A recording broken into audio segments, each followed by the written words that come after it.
Hi hello welcome to Harpriya's media. Mancherial జిల్లాలో ఓ పాపను కిడ్నాప్ చేసేందుకు యత్నించిన మహిళకు దేహ శుద్ధి చేశారు అపార్ట్మెంట్ వాసులు. వివరాల్లోనికి వెళ్తే జిల్లా కేంద్రంలోని శ్రీనివాస కాలనీలో రక్ష అపార్ట్మెంట్ సమీపంలో పాప ఆడుకుంటుండగా అగంతకురాలు కిడ్నాప్ చేయడానికి ప్రయత్నించింది. అది గమనించిన స్థానికులు మహిళను చెట్టు కట్టేసి పోలీసులకు సమాచారం అందించారు. స్థానిక ప్రజలు మహిళను పోలీస్ స్టేషన్ కు తరలించారు.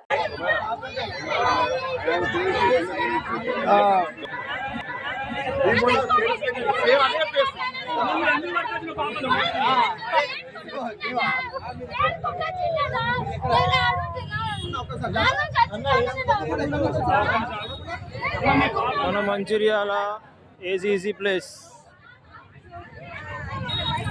ఏసీసీ శ్రీనివాస గార్డెన్ దగ్గర శ్రీనివాస గార్డెన్ టు ఏసీసీ మధ్యలో